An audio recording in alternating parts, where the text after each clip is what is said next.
बिस्मिल्लाहिर्रहमानिर्रहीम, अस्सलाम वालेकुम। Welcome to my YouTube channel study with Afsha. Students, हम कर रहे थे चैप्टर हमारा चल रहा था लिसनर, इसके question answer and Urdu translation की वीडियो मैं अपने चैनल पे ऑलरेडी अपलोड कर चुकी हूँ। आज की वीडियो में रिमेनिंग जो एक्सरसाइज है वो करेंगे। चैप्टर हमारा लिसनर चल रहा है। इसका क्वेश्चन नंबर 2 में आपको कहा गया what is the rhyme scheme of the poem. आपने इसके आंसर में लिखना है, आपके सामने में शो कर देती हैं। आप इसके आंसर में लिखेंगे 36 line structure by an ABCD rhyme scheme but stone and gone do not rhyme. तो आपने इसका आंसर में ये लिखना है। उसके बाद नेक्स्ट क्वेश्चन की तरफ चलते हैं। इसमें आपसे कहा गया है which sentence most accurately describe the form and view point of this poem. इन तीनों में से कौन सा ऐसा सेंटेंस है जो कि इस पोइम को और इस व्यू पॉइंट को बड़े अच्छे तरीके से एक्सप्लेन करता है। तो इसमें जो थर्ड पे आपको सेंटेंस दिया गया है तो इस पे आपने टिक लगा लेना है, क्योंकि 3 सेंटेंसेस देकर उन्होंने हमसे यही पूछा है कि इनमें तीनों में से कौन सा सेंटेंस जो है वो पूरा सही अच्छे तरीके से इस पोइम के बारे में बयान करता है। तो थर्ड वाले पे आप टिक लगा लेंगे। तो यहाँ पे मैं ऑलरेडी टिक लगा चुकी हूँ। अब क्वेश्चन नंबर 4 की तरफ चलते हैं। Answer the following with reference to context. A part में आपको क्या, but only a host of phantom listener that dwelt in the lone house then stood lightning in the quiet of the moonlight to that voice from the world of man। तो ये आपको देकर आपसे पूछा जा रहा है पहले क्वेश्चन में what could phantom listener refer to. ठीक है, तो इसके आपने आंसर में लिखना है। आपके सामने आंसर में शो कर देती है। आप इसके आंसर में लिखेंगे phantom listener refers to ghost are people the traveller imagine. ठीक है, सेकेंड पार्ट में आपसे कहा गया है how does the poet make the listener seem like real people. तो इसके आंसर में आप लोगों ने बच्चों लिखना है। यहाँ पे आप देख सकते हैं the poet make the listener seem like real people by using verb they dwelt in the house and they stood listening. ठीक है, ये सेकंड में हो गया। अब थर्ड का देखें, who is being referred to as that voice from the world of man. तो आप इसके आंसर में लिखेंगे, आपके सामने शो कर देती हूँ the traveller is being referred. तो ये थर्ड के आंसर में आपने ये लिखना है। ठीक है, तो ये हमारा क्वेश्चन नंबर 4 कंप्लीट हो चुका है। अब इसकी एक्सरसाइज बी की तरफ चलते हैं। एक्सरसाइज बी में आपको जो दिया गया है ना, उसमें आपको कहा गया use a word from list A. ये आपको लिस्ट ए दी गई है, ये लिस्ट बी दी गई है। वो कह रहे हैं कि इधर से आपने दोनों लिस्टों में से वर्ड लेने हैं, उनको मिलाकर आपने को सेंटेंस मुकम्मल करना है। ठीक है, इस चीज की आपको समझ आ गई है। जैसे अब इधर से मैं ये शुगर वाला वर्ड ले लेती हूँ, ठीक है, और यहां से ले लेती हूँ कोटेड। तो इसका सेंटेंस क्या बनाएंगे, she ate sugar coated pills. ठीक है, ये मैं आपको रीड करके बता रही हूँ ताकि आपको इसको समझने में कोई मुश्किल पेश ना आए। क्या आपने इसका सेंटेंस लिखना है, she ate sugar coated pills. ठीक है, नेक्स्ट में देखें, यहां से मैं वर्ड ले रही हूं हनी, ठीक है, और यहां से मैं ले रही हूं कलर्ड। तो इसका सेंटेंस आप बनाएंगे she had Honey coloured eyes. ठीक है, अब नेक्स्ट में मैं आपको शो कर देती हूँ कि ये वाला वर्ड ज्यूल ले रही हूं और इनक्रस्टेड ले रही हूं। ठीक है, इधर से तो इसका आप सेंटेंस बनाएंगे ही गिफ्टेड ज्यूल इनक्रस्टेड ड्रेस। ठीक है, नेक्स्ट में आप ये देख सकते हैं, यहां से मैं आइस वाला वर्ड ले रही हूं, ठीक है, और यहां से मैं ले लेती हूँ स्ट्रीम। ये 2 वर्ड हो गए। अब इसका सेंटेंस क्या बनाएंगे, I stream pavement was slippery. ठीक है, I stream pavement was slippery. Next में देखें, यहां से मैंने वर्ड लिया है सन, ठीक है, और उसके बाद यहां से मैं वर्ड ले लेती हूं वाइट। तो अब इसका सेंटेंस कुछ इस तरह से बनेगा, ठीक है, क्लाउड फेडेड इनटू सन वाइट बैकग्राउंड। ठीक है, आपने ये सेंटेंस बनाना है। क्या बनाएंगे, क्लाउड फेडेड इनटू सन वाइट बैकग्राउंड। नेक्स्ट में देखें, यहां से ऊपर से हम वर्ड लेंगे लीफ और यहां से हम ले लेंगे डेक्ट। तो इसका आप सेंटेंस बनाएंगे she placed on leaf decked sale. ठीक है, अब इसको कंप्लीट सेंटेंस में आप इसको इस तरह लिखेंगे she placed candle on leaf decked सिल। ठीक है, नेक्स्ट में देखें, यहां से वर्ड आ जाएगा डर्ट, क्योंकि देखिए बाकी सारे मैं आपके सामने बना चुकी हूं। ये डर्ट लफ्ज आ जाएगा और यहां से फिर हम क्या चूज कर लेंगे, और यहां से हम कोटेड ही कर लेते हैं, कोटेड। ठीक है, तो अब आपने क्या बनाना है इसका सेंटेंस, इसका आप बना लेंगे she has dirt coated car. ठीक है, तो ये आपने लिस्ट ए और लिस्ट बी से वर्ड लेकर उनके फिर आपने उनको कंबाइन करके उनके सेंटेंसेस बनाने हैं। ये चीज आपको क्लियर हो गई है। अब उसके बाद हम करते हैं नेक्स्ट पेज नंबर 69। इसमें सेकंड जो क्वेश्चन हमें दिया गया, थिंक ऑफ सूटेबल कंपाउंड। आपने डिस्क्राइब करना है जिस तरह के, जैसे एग्जांपल दी गई कि एक टाइगर, तो अ मैन ईटिंग टाइगर। यहाँ पे ये वर्ड दिए गए हैं, ठीक है। आपने सूटेबल कंपाउंड उसके साथ अटैच करना है। सिटी का आप क्या लिख सकते हैं, मैं आपके सामने बोल के शो कर रही हूँ, ठीक है।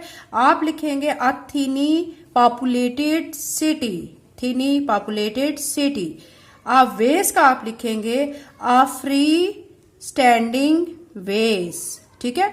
अ बॉटल का आप लिखेंगे अ लॉन्ग नेक बॉटल, ठीक है। क्या लिखेंगे, a long neck bottle। अब मॉन्स्टर का लिखेंगे a beetle eating monster, ठीक है। यहां पे मैं लिख देती हूं a beetle eating monster, ठीक है। a calf, calf का लिखेंगे a newly born calf,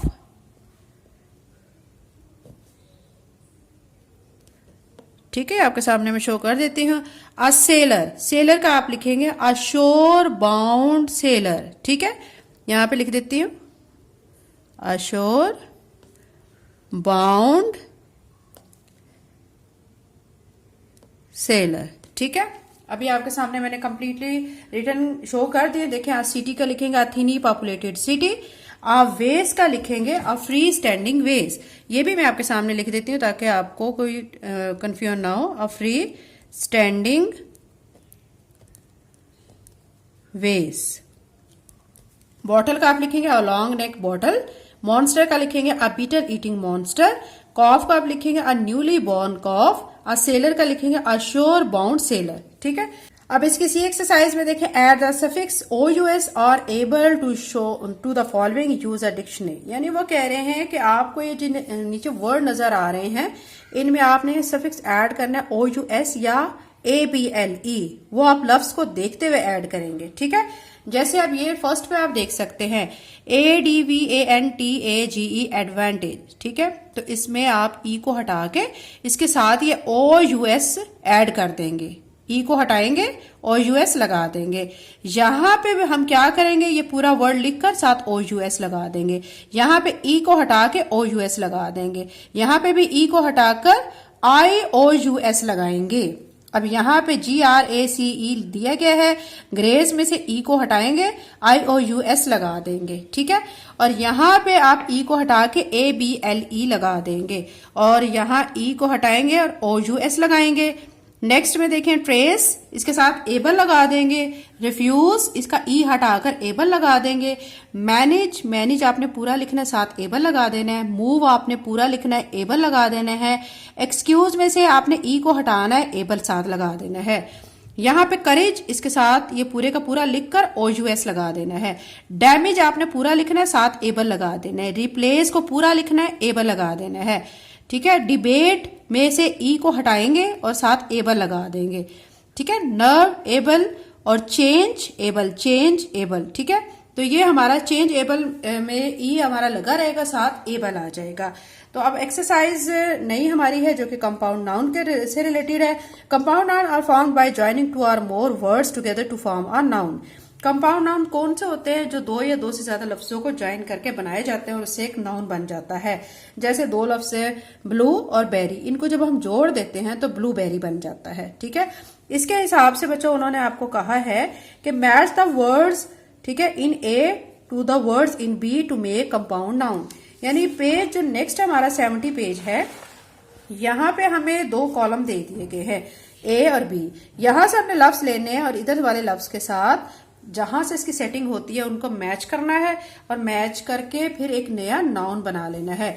dragon को आप किसके साथ मैच करेंगे, ड्रैगन को आप फ्लाई के साथ मैच करेंगे, ठीक है। ड्रैगन को फ्लाई के साथ। बेबी को आप सिटर के साथ मैच करेंगे, बेबी सिटर। पुलिस को आपने वुमेन के साथ मैच करना है। मून को आपने लाइट के साथ मैच करना है, ठीक है। लाइट को आपने हाउस के साथ मैच करना है।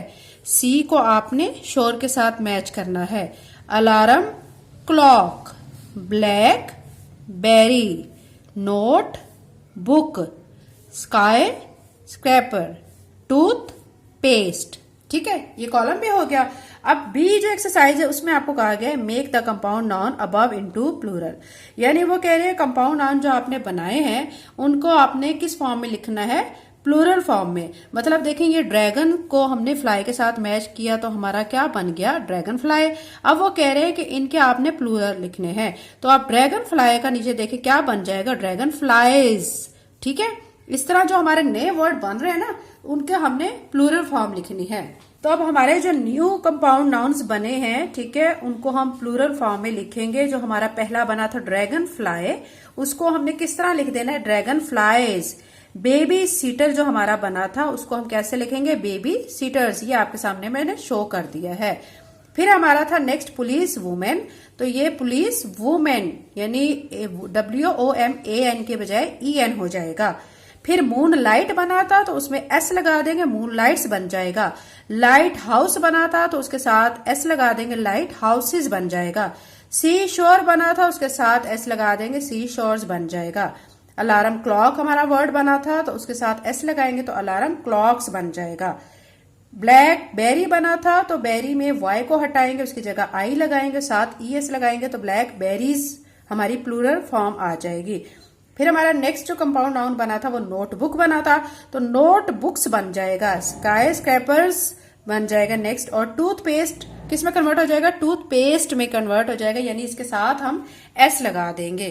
तो ये हमारी एक्सरसाइज कंप्लीट हो चुकी है। अब हम पेज नंबर 71 पे मौजूद कंपोजिशन की तरफ चलते हैं। ठीक है, अब यहाँ पे आप ये देख सकते हैं कि ये आप रीड करेंगे और रीड करने के बाद उन्होंने कहा है कि आप इसमें एक इसको अकॉर्डिंग टू दिस पिक्चर आपने क्या करना है, कोई हॉरर सीन क्रिएट करना और उसके बारे में आपने लिखना है। तो इसके आंसर के लिए बच्चों मैं आपके सामने शो कर देती हूँ कि इस कंपोजिशन में आप क्या लिखेंगे। इसके आंसर में आप लिखेंगे कंपोजिशन में, as I walk deeper into the silent forest a cold winds whispered through the trees brushing against my skin like ghostly fingers. The moon hung low in the sky, hidden behind thick dark clouds that moved slowly like shadow of forgotten spirits. The trees stood tall and crooked, their branches twisting like claws reaching for the sky. The air smelled of damp earth and rotting leaves, and every step I took echoed like a drum beat in the stillness. Suddenly I saw an old mansion at the edge of the wood.